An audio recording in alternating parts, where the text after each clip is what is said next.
Black सी लोगों के लिए हमेशा से ही एक रहस्य रहा है, फिर वो चाहे अपने नाम के कारण हो या फिर किसी और चीज के कारण। कुछ लोग ब्लैक सी को डरावना समझते हैं, तो वहीं कुछ लोग इस सागर को बड़ा ही एडवेंचरस समझते हैं, क्योंकि इसमें ऐसे कई राज दफन हैं जो कि हर किसी का ध्यान अपनी तरफ आकर्षित करते हैं। वैज्ञानिक ना जाने कितने सालों से ब्लैक सी के रहस्य को सुलझाने में लगे हुए हैं। कुछ लोगों का कहना है कि ब्लैक सी के नीचे एक पूरी सिविलाइजेशन डूबी हुई है, तो वहीं कुछ एक्सपर्ट्स का मानना है कि ब्लैक सी के नीचे पूरा शहर बसा है। ऐसे में अगर आप समुंदर और समुंदर के अंदर के रहस्य को जानने में दिलचस्पी रखते हैं तो आपको ये वीडियो जरूर पसंद आएगी, क्योंकि इस वीडियो में हम आपको ब्लैक सी के अंदर लेकर जाएंगे और दिखाएंगे कि क्या सच में ब्लैक सी के अंदर कोई शहर बसा है या नहीं। तो आइए इस वीडियो को आखिर तक पूरा देखते हैं। तो चलिए शुरू करते हैं। पृथ्वी पर जितनी भी वाटर बॉडीज हैं उनमें ब्लैक सी सबसे हटकर है। इसकी कई ऐसी विशेषताएं हैं जो कि इसे बाकी समुद्रों से अलग बनाती हैं। बात करें लोकेशन की तो ये एशिया और यूरोप के बीच ईस्ट में बाल्कन्स, दक्षिण में ईस्ट यूरोपियन प्लेन, वेस्ट में कॉकेसस और उत्तरी दिशा में एनाटोलिया के पास स्थित है। ये बल्गारिया, जॉर्जिया, रोमानिया, रूस, तुर्की और यूक्रेन से घिरा हुआ है। ब्लैक सी 4,32,000 वर्ग किलोमीटर लंबा है और 2,212 मीटर गहरा है। इसकी वॉल्यूम की बात करें तो ये 5,34,000 क्यूबिक किलोमीटर है। बाकी हाँ, जब मैं बार बार ब्लैक सी का नाम ले रहा हूँ तो आपको कहीं ये तो नहीं लग रहा कि ये समुद्र वाकई में काले रंग का है? अगर ऐसा है तो ऐसा सोचने वाले आप अकेले नहीं हैं। बहुत से लोगों को ये गलत फहमी होती है कि ब्लैक सी का रंग काला होगा और उसके रंग के कारण ही इस सागर का नाम ब्लैक सी रखा गया है। लेकिन दोस्तों, ब्लैक सी के नाम के पीछे बहुत ही अलग कहानी है जो कई सदियों से एक पीढ़ी दूसरी पीढ़ी को सुनाती आ रही है। ऐसा माना जाता है कि पुराने समय में ब्लैक सी के तट पर बहुत ही खतरनाक जनजातियां रहती थीं, जो कि इंसानों को मार कर खाती थीं, और इस वजह से सेलर्स को ब्लैक सी में जाने से डर लगता था। इसी वजह से शुरुआती दौर में सेलर्स ब्लैक सी को इनहॉस्पिटेबल सी कहते थे। लेकिन जैसे जैसे समय बदला और ब्लैक सी पर यूनानियों ने कब्जा कर लिया तो उन्होंने इसका नाम बदलकर इनहॉस्पिटेबल सी से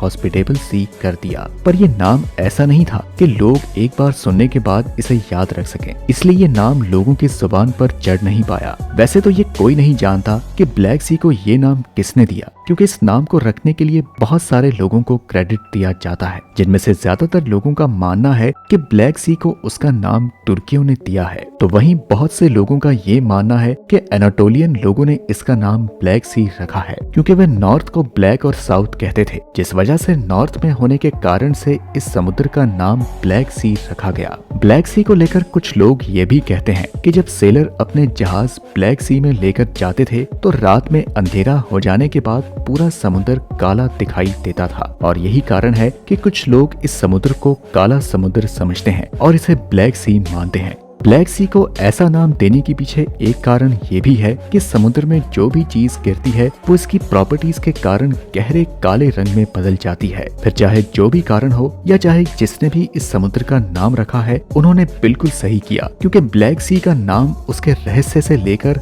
हर चीज को अच्छे से दर्शाता है। ब्लैक सी का नाम ही उसे रहस्यमय नहीं बनाती, बल्कि इसकी विशेषताएं भी इसे बाकी समुद्रों से अलग बनाती है। आपको बता दें कि ब्लैक सी में हाइड्रोजन सल्फाइड पाई जाती है, जिसकी वजह से पानी में ऑक्सीडेशन होती है और पानी में ऑक्सीजन की कमी हो जाती है। इसी वजह से समुद्र में कोई भी चीज, फिर वो चाहे इंसान हो, जानवर हो, पेड़ पौधे हों, वे डिकम्पोज नहीं होते हैं। आर्कियोलॉजिस्ट और समुद्र के रहस्य जानने वाले लोगों का कहना है कि ब्लैक सी में पत्थर से टकराकर अगर कोई जहाज डूब भी जाता है तब भी वो समुद्री तल से 150 मीटर की गहराई में चले जाता है, जहां पर पानी में मौजूद हाइड्रोजन सल्फाइड के कारण जहाज पर केमिकल्स की एक परत जमने लगती है। अब ये परत क्योंकि काले रंग की होती है, इसीलिए ब्लैक सी में कोई चीज गिराने पर वो काले रंग की दिखाई देती है। इस केमिकल में एक यूनिक प्रॉपर्टी है, जिसकी वजह से सेलर्स का जहाज हो या कोई और चीज वो बिल्कुल पहले जैसे ही होती है, यानी कि लंबे समय तक पानी में होने के बावजूद भी उनमें ना तो जंग लगता है और ना ही वो सड़कर टूटते हैं। हाल ही में ब्लैक सी को एक्सप्लोर करने वाले लोगों ने बताया है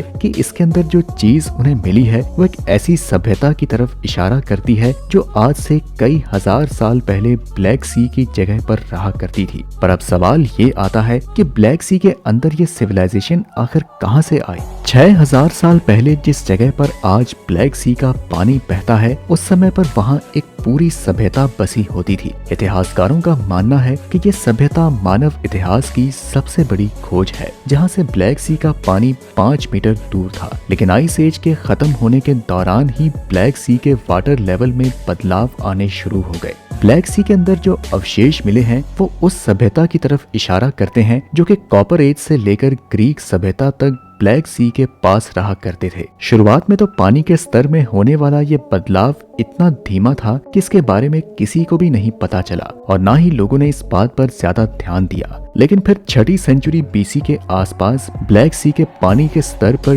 ड्रास्टिक चेंज आने लगा, जो कि वाकई में देखने लायक था। ऐसा इसलिए हो रहा था क्योंकि भूमध्य सागर का पानी सीधा बहते हुए ब्लैक सी में गिरता था और इस कारण से ब्लैक सी का वाटर लेवल बढ़ने लगा, जिससे कि ऐसा माना जाता है कि इस पानी के बढ़ते स्तर ने इस पूरी सभ्यता को खत्म कर दिया। कहा जाता है कि अपने सामने इस बहुत बड़े खतरे को देखने के बाद भी इस सभ्यता के लोग अपने घरों को छोड़कर किसी दूसरी जगह पर नहीं जाना चाहते थे, इसलिए उन्होंने बढ़ते समुद्र के साथ एडजस्ट करना शुरू कर दिया और उन्होंने कई ऐसी चीजें शुरू कर दी जिससे कि वो ब्लैक सी के बढ़ते पानी को रोक सके। लेकिन वो लोग तेजी से बदलाव होते ब्लैक सी के पानी के स्तर को कंट्रोल करने में नाकाम रहे, जिसकी वजह से उनकी पूरी सभ्यता ब्लैक सी में डूब गई, जिसके बाद वो अपने पीछे छोड़ गए बहुत सारे अनसुलझे रहस्य और कहानियां। हालांकि बहुत से लोग ये दावा करते हैं कि ब्लैक सी के अंदर ग्रीक सभ्यता का शहर बसा हुआ है, लेकिन अभी तक पूरे शहर को खोजा जाना बाकी है। पर अब तक जितनी भी रिसर्च हुई है उसके मुताबिक ब्लैक सी के अंदर सिर्फ डूबे हुए जहाज और सिविलाइजेशन के पिलर्स के अवशेष मिले हैं, जिससे ये बात तो साबित होती है कि ब्लैक सी के अंदर पूरी सभ्यता बसी हुई है। लेकिन बहुत से समुद्री खोजकर्ताओं का ये मानना है कि ब्लैक सी के नीचे एक पूरा शहर बसा हुआ है, लेकिन इस बात को अभी तक साबित नहीं किया गया है। शायद आपको यकीन ना हो, लेकिन पानी के नीचे मानव सभ्यता का इतिहास बहुत ही बड़ा है और इसमें कई सारी चीजें आती हैं। ब्लैक सी के अंदर अभी भी बहुत सारी चीजें मिलनी बाकी हैं और आर्कियोलॉजिस्ट लगातार इसकी खोज कर रहे हैं। अलग अलग लोग ब्लैक सी के बारे में अलग अलग बातें करते हैं। कई सारे साइंटिस्ट का मानना है कि ब्लैक सी में कोई शहर नहीं है और उसमें जो भी चीजें उन्हें मिली हैं वो ब्लैक सी में डूब गई जहां पर उनके अवशेष मिले हैं। जबकि वहीं कुछ लोगों का ये भी कहना है कि ब्लैक सी के अंदर पूरा शहर बसा हुआ है। ब्लैक सी के बारे में लोगों ने बहुत सी थ्योरीज पेश की हैं। इन थ्योरीज में और समुद्र की गहराइयों में जाकर खोज करने वाले लोगों की फाइंडिंग्स में बहुत ज्यादा डिफरेंस है। तो अब तक की मिली रिसर्च से ये बात तो तय है कि ब्लैक सी के अंदर एक पूरी सभ्यता डूबी हुई है, लेकिन इस बात को पूरी तरह साबित नहीं किया जा सकता। आर्कियोलॉजिस्ट और अंडर वाटर रिसर्चर्स आज भी इस रहस्य को सुलझाने में लगे हुए हैं। लेकिन दोस्तों, ब्लैक सी एक ऐसी गुत्थी है जिसे जितना सुलझाया जाए ये उतना ही उलझती जाती है। तो दोस्तों, ब्लैक सी के अंदर वाकई में एक शहर बसा है या पूरी की पूरी एक सभ्यता? हमें अपनी राय कमेंट में जरूर बताएं। हम फिर आपसे मिलते हैं एक ऐसी ही रोचक वीडियो के साथ।